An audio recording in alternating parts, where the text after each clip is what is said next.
I never imagined I'd be thankful for installing security cameras around my pool, but those cameras ended up becoming the star witnesses in the whole debacle. I woke up one crisp, winter morning to a sight that defied belief. As I sipped my lukewarm coffee, my eyes were drawn to an unbelievable scene in my backyard. My once inviting pool, a sparkling oasis that had been the pride of my summer parties, was now a solid, cemented monument. The water was gone, replaced by a hard, gray expanse that stretched out like a barren wasteland. At first, I thought it must be some sort of cruel prank. But as the images from my security cameras began to roll in, my stomach sank. There, on a cold, moonlit night, I saw her, HOA Karen, dressed in her trademark power blazer, clipboard clutched like a scepter of authority. She had marched in my backyard with a determined glint in her eye. With methodical precision, she had poured what looked like a half-truck load of cement into my pool, effectively sealing it off and rendering it useless. The footage captured every detail, from the clink of cement bags to the sound of a hard thud as the cement hit the water. I could hardly believe my eyes. Karen, who had always prided herself on enforcing the community's strict aesthetic standards, had crossed a line that no one ever expected. At that moment, as I rewatched the footage on my laptop, a mix of indignation and a perverse sense of justice began to rise within me. I realized that her petty, misguided attempt to improve the neighborhood had not only destroyed my pool, but had also inadvertently committed a felony, tampering with private property on a scale that could have serious legal consequences. The irony was almost poetic. While she had always claimed to be the defender of community standards, her actions now exposed her as nothing more than a bully with an inflated sense of entitlement. And so, with the images of that fateful night seared into my memory, I vowed that I would not let her get away with it. Cedar Crest Estates was known for its picture-perfect lawns, identical facades, and an unwavering commitment to uniformity. In this upscale, gated community, every homeowner was expected to toe the line of strict guidelines set forth by the Homeowners Association, HOA. For many, these rules were a source of pride, a guarantee of order and elegance. But for others, they were a straitjacket, stifling any hint of individuality or creativity. At the heart of this rigid regime was Karen Miller, universally known as HOA Karen.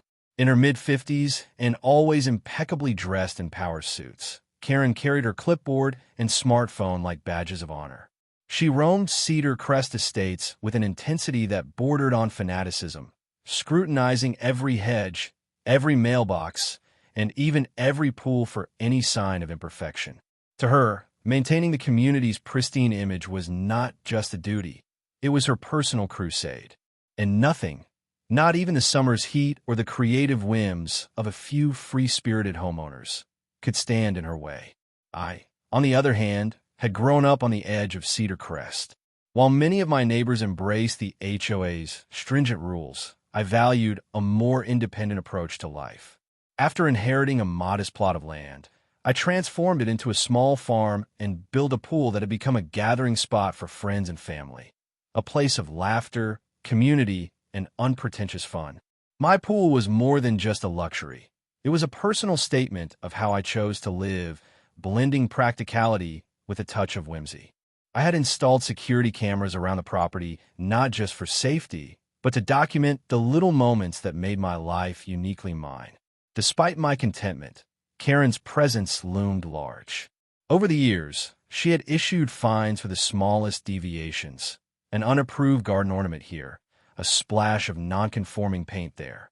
I had grown used to her overbearing gaze and her relentless reports. But nothing could have prepared me for what happened one winter night. The incident with my pool wasn't merely a dispute over aesthetics. It was a blatant act of vandalism against my property, executed with the cold precision of someone who believed she was above reproach. Cedar Crest Estates, with its manicured perfection, was a community divided between those who adhered unquestioningly to the rules and those who dared to express their individuality. My little oasis, which had always been a symbol of personal freedom, now stood as a battleground, a stark contrast between the soul of my home and the oppressive order Karen sought to impose. And in that divide, the stage was set for a confrontation that would not only reclaim my property rights, but would challenge the very ethos of our community. The conflict began to simmer the moment I discovered the devastation. My initial shock gave way to a burning desire for justice. I immediately reviewed every frame of the security footage, meticulously saving the images that clearly showed Karen methodically pouring cement into my pool. The evidence was irrefutable. There was no ambiguity in her actions. It was a calculated assault on my private property, executed in the dead of night, and recorded in high-definition clarity by the very cameras I had once considered a mere precaution. Determined to take a stand, I gathered all the documentation I could muster. I printed out the screenshots, saved the video clips with exact timestamps, and even recorded a voice memo detailing every moment of the incident. I then reached out to a few trusted neighbors who, over time, had grown wary of the HOA's draconian measures. Their reactions ranged from shock to outrage, and soon word of the incident spread through our community forums and social media channels. Hashtags like #CementGate and #JusticeForPools began trending locally, and the digital outcry was swift and unforgiving. Karen, of course, maintained her usual air of indignant righteousness. In the days following the incident, she issued a statement through the HOA's official channels, claiming that my pool violated community standards and that the cement was meant to secure the area during maintenance. Her explanation was as flimsy as it was laughable, but for a while, it allowed her to dodge direct accountability. The HOA board, however, was beginning to feel the pressure. The digital dossier I assembled became a rallying cry for residents who were fed up with arbitrary fines and overzealous rule enforcement. In private conversations and community meetings, neighbors recounted their own experiences of feeling oppressed by the stringent policies of the HOA. Many admitted that Karen's tactics had grown increasingly intrusive, and they expressed a growing desire for reform. I realized then that this was bigger than my pool. It was about the right to live freely on one's own property without fear of an authoritarian enforcer dictating every detail of daily life. As the pressure mounted, I decided that simply exposing Karen's actions wasn't enough. I needed to force the HOA board's hand.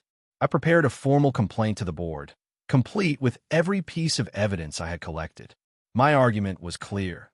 Karen's actions constituted vandalism, and by filling my pool with cement, she had not only destroyed a cherished part of my property, but had also committed a felony. I demanded that the board not only revoke any previous fines against me, but also launch a thorough investigation into Karen's conduct. Simultaneously, I began to plan my countermove. I wasn't content to simply stand by and let my pool be ruined. I had invested too much time, money, and heart into creating a space that was a centerpiece of my home. I decided that I would use this incident as an opportunity to reclaim my property in a way that was as bold as it was unexpected. I planned to host a community event at my house, a pool of freedom celebration that would showcase my resilience and creativity. I envisioned inviting neighbors to a day of fun, complete with a temporary mobile pool setup and interactive displays that explained the legal rights of homeowners. This wasn't just about throwing a party. It was about turning the tables on an enforcer who had overstepped her bounds. Every detail of my plan was meticulously documented. I recorded my planning sessions, the legal research that confirmed my rights as a homeowner, and the supportive messages from fellow residents. The digital evidence was mounting, and the community's support was becoming impossible to ignore. It was clear that Karen's overreach had awakened a collective desire for change, a desire for a community where creativity, innovation, and individual freedom were respected. By the time I finalized my countermove and submitted my formal complaint, the community was buzzing with anticipation. The digital petition against Karen's actions had gathered thousands of signatures, and local media had begun to take interest in the unfolding drama. The stage was set for a showdown that would force the HOA board to confront the issue head-on, and I knew that the next steps would be pivotal in defining the future of our community. In the wake of my formal complaint and the viral spread of the digital evidence, the atmosphere in Cedar Crest estates shifted dramatically. Social media platforms exploded with heated debates, video clips, and memes mocking Karen's overzealous behavior. Hashtags such as hashtag CementGate, hashtag PoolJustice, and hashtag NoMoreKaren trended across the community, uniting residents who had long grown tired of arbitrary fines and oppressive rule enforcement. The incident had become more than just a personal grievance. It was a symbol of the struggle for individual rights against a bureaucratic system that valued conformity over creativity. Local news outlets were quick to pick up the story. Reporters interviewed shocked neighbors, captured footage of the ruined pool, and questioned both the HOA board and Karen herself. "It's a scandal," one anchor declared on live TV. "A homeowner's private property has been vandalized in the dead of night, and the so-called enforcer of community standards is now facing allegations of felony-level misconduct."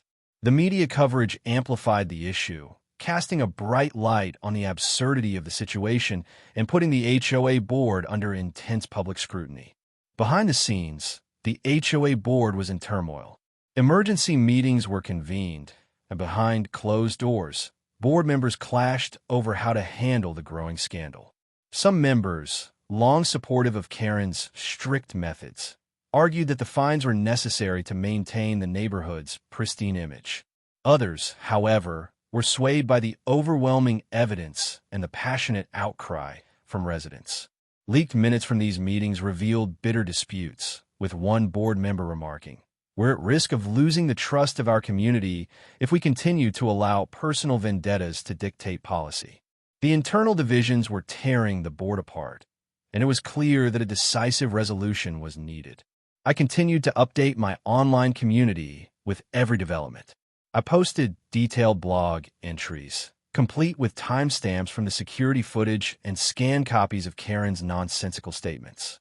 My digital petition grew stronger each day, and supportive comment from neighbors, many sharing their own stories of arbitrary fines, further validated my cause. The collective voice of Cedar Crest Estates was becoming impossible to ignore. Every shared video clip, every hashtag, every supportive message reinforced the notion that property rights and creative expression were non-negotiable. Meanwhile, Karen's attempts to defend her actions grew more desperate. In a series of hastily recorded videos, she tried to justify the cementing of my pool as a necessary safety measure and claimed that I had violated obscure community standards. But every assertion was systematically dismantled by the digital evidence. Security camera footage, legal documents, and expert testimonies all confirmed that my pool had been lawfully maintained and that the incident was nothing more than a flagrant act of vandalism. The narrative was clear. Karen had overstepped her bounds, and her actions amounted to a felony that could not be swept under the rug.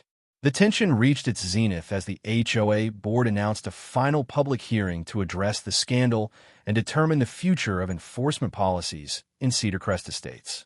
The announcement sent shockwaves throughout the community, and residents mobilized, organizing protests, rallying online, and urging everyone to attend the hearing. Local influencers and community advocates began speaking out, calling for an overhaul of the HOA's practices and demanding accountability for Karen's actions. The digital evidence had united us all, and the collective demand for justice grew louder with each passing hour. In the days leading up to the hearing, I felt the weight of history upon my shoulders. This wasn't merely about a ruined pool. It was about the right to express oneself, the sanctity of private property, and the fundamental freedom to live without arbitrary interference. I continued to document every detail, updating my online community with live streams and behind-the-scenes footage of preparations for the final showdown.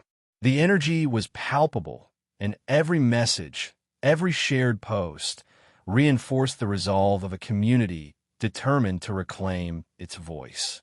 The stage was now set for a dramatic confrontation that would force the HOA board to confront the issue head-on.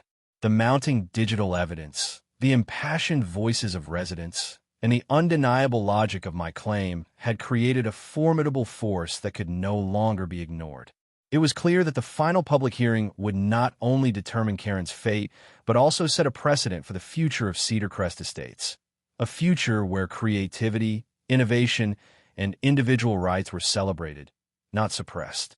The decisive moment arrived on a brisk morning at the Cedar Crest Community Center. The boardroom was packed with HOA officials, local law enforcement representatives, community leaders, and hundreds of determined residents, all gather for the final public hearing that would decide the future of our community's enforcement policies. With a calm yet unwavering presence, Councilwoman Diana Reyes stepped up to the podium, her eyes reflecting the collective hope and resolve of Cedar Crest Estates. After an exhaustive review of all digital evidence, including detailed security footage, legal documentation, and the heartfelt testimonies of our residents, we have reached an inescapable conclusion. Councilwoman Reyes began, her voice resonant and authoritative. It is abundantly clear that the actions taken by Mrs. Karen Miller, specifically filling a homeowner's pool with cement without consent, were not based on any legitimate concern for community aesthetics or safety, but were driven solely by personal bias and an egregious abuse of power. This act of vandalism not only violates our property rights, but also constitutes a felony that undermines the trust we place in our community leaders. A heavy silence fell over the room as Reyes continued. Effective immediately, the HOA board will rescind all fines and sanctions related to this incident, and we will initiate a full disciplinary review of the policies and practices that allowed such an overreach to occur. Furthermore, we will implement new guidelines designed to safeguard the rights of every homeowner and to ensure that public safety measures remain in the hands of qualified professionals. Today's decision is not merely about reversing an arbitrary fine. It is a resounding declaration that Cedar Crest Estates will no longer tolerate the imposition of personal vendettas on private property. Her words struck a deep chord, and murmurs of approval swept through the assembly. At that moment, a respected community advocate, known for his relentless defense of individual freedoms, rose to speak. "Today we stand united," he declared, his voice firm and impassioned. "No resident should ever be forced to endure the tyranny of arbitrary enforcement. Let this vote mark the turning point, a clear signal that our community values innovation, independence, and the sanctity of private property above all else. We demand accountability, and we will not rest until every violation of our rights is met with swift, decisive action." His declaration was met with thunderous applause, uniting the room in a powerful call for change.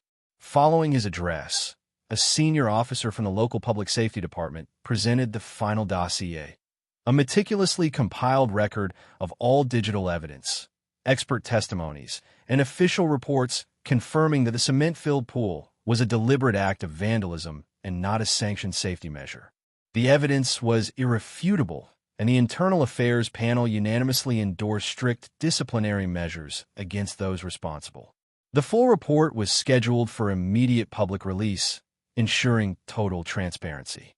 Councilwoman Reyes concluded, "Let this resolution mark the dawn of a new era for Cedar Crest Estates, a community where every resident's rights are respected and public authority is exercised with integrity." Our vote today is a resounding declaration that we will protect our freedoms and that no one, regardless of their self-appointed authority, can impose their will on our community without accountability. Together, we stand for justice, transparency, and the inalienable right to live freely on our own property. Her final words, delivered with unwavering conviction, sealed the turning point in our battle for property rights and creative expression. In that defining moment, as every face in the boardroom shone with determination and hope, the balance of power shifted irrevocably. The overwhelming digital evidence and the unified voice of the community forced the HOA board to take decisive action, a turning point that would forever reshape the governance of Cedar Crest Estates. The days of petty fines and arbitrary rule enforcement were over, and a future built on respect for individual rights was finally within our grasp. In the weeks following the historic vote, Cedar Crest Estates underwent a profound transformation.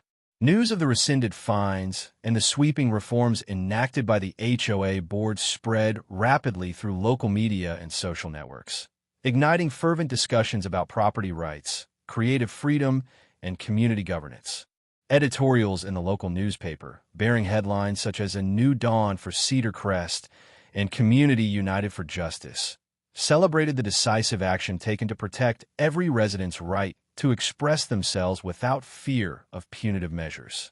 Hashtags like hashtag property rights, hashtag no more HO bullying, and hashtag art is freedom trended widely, reinforcing our collective determination to stand up against arbitrary enforcement. Town hall meetings and community forums saw record attendance as residents gathered to share their own experiences and to envision a future where individual creativity was not only tolerated but celebrated. Neighbors, who had long lived in fear of arbitrary fines and invasive oversight, now spoke proudly about their right to manage their property in a way that reflected their unique personalities. "Our homes and our art are expressions of who we are," one impassioned resident declared at a bustling meeting, his words echoing through the packed auditorium. The atmosphere was charged with hope, a promise that Cedar Crest Estates would always honor the creative spirit of its residents. Within the reformed HOA board and local public safety departments, swift changes were implemented. Senior officials, led by Director James Carter and Lieutenant Marcus Reed, launched comprehensive training programs on ethical conduct, cultural sensitivity, and the responsible management of community resources. Regular internal audits and transparent disciplinary processes were established to ensure that every complaint was carefully scrutinized and that no resident would ever again be subjected to arbitrary fines or punitive measures. Our duty is to protect the rights and dignity of every member of our community, Lieutenant Reed affirmed during a follow-up press conference, reinforcing our renewed commitment to fairness and justice. Community leaders and local civil rights organizations mobilized to empower residents further. Workshops, public forums, and educational campaigns were organized to raise awareness about property rights and the importance of creative freedom. When we come together, our voices have the power to reshape our community, a local activist proclaimed at a town hall meeting, inspiring neighbors to unite in the fight for a more inclusive and equitable governance model. For me, the journey from confrontation to resolution was both deeply personal and profoundly transformative. My decision to stand up against HOA Karen's reckless act of filling my pool with cement and to expose her felony through the unwavering evidence captured by my security cameras had not only reclaimed my property rights, but it also ignited a movement that resonated throughout Cedar Crest Estates. Neighbors who had long suffered under the oppressive enforcement of arbitrary rules now found their voices, sharing their own stories of injustice and uniting in a common cause. The digital evidence that exposed Karen's misdeeds became a rallying cry for every resident who believed in the sanctity of private property and the right to live freely. Karen Miller, once the formidable enforcer of the HOA's draconian policies, was now reduced to a cautionary tale, a stark reminder that no one is above accountability when a community stands united for justice. Her influence waned as digital records of her past transgressions circulated widely, underscoring the necessity of reform and the dangers of unchecked authority. At a final celebratory event held in the Central Park of Cedar Crest Estates, residents, local officials, and community advocates gathered under the warm glow of the setting sun. A large banner reading "Unity, Freedom, and Property Rights" was unfurled between towering oaks, and heartfelt speeches echoed with promises of a brighter, more inclusive future. Today, we celebrate the victory of our rights over arbitrary interference, a victory for every homeowner and every creative spirit in our community, Councilwoman Reyes proclaimed, her voice ringing with determination.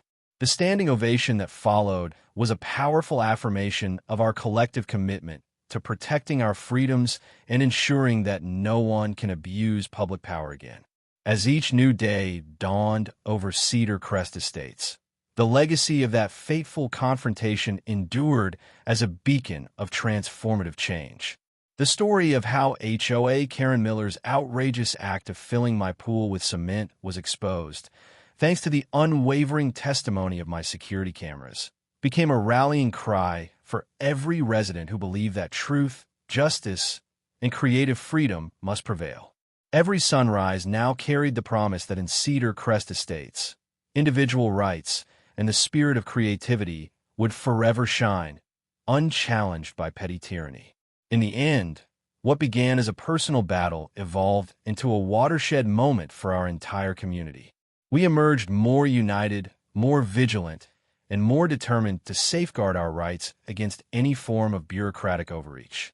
And as the sun rose each morning over our reclaimed neighborhood, it carried with it the promise that Cedar Crest Estates would forever be a place where freedom, integrity, and respect for individual expression were cherished above all else.